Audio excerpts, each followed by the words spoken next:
যারা এখনো এই দরবারকে চিনে নাই তাদেরকে প্রশ্ন করেন শের মিল্লাত মুফতি উবাইদুল হক নাইমি রাহমাতুল্লাহের মতো বিশ্ববিখ্যাত মুহাদ্দিস যেই দরবারের গোলামি করেছে, যিনি বুখারী শরীফ পড়াতেন জামাতে থেকে বড় হতো আসমান থেকে ওনার ব্রেনের ভিতরে বুখারী নাজিল হচ্ছে। এত বড় জাত হলে যে অজম করে ফেলি নইমি সাহেব হুজুর যারা অজম হয়ে এত আলেম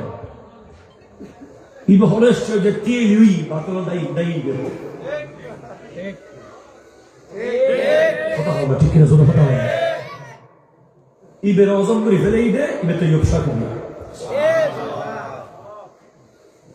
ইবে তো ইবসা হুজুর বা হুজুর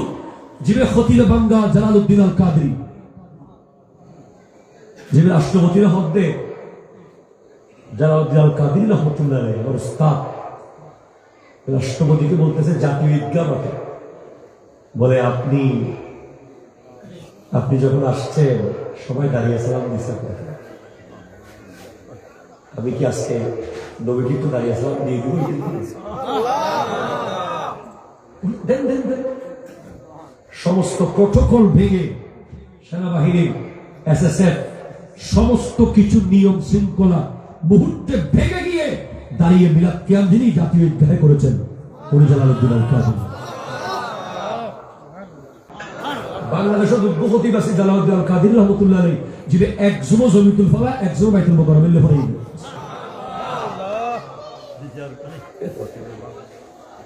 খতিব এবং গান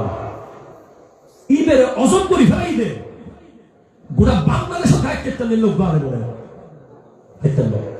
এশিয়া মহাদেশের দায়িত্ব শেরে মিল্লাত নবী সাহেবের মতো দ্বিতীয় আলেম জালালউদ্দিন আল কাদরির মতো আলেম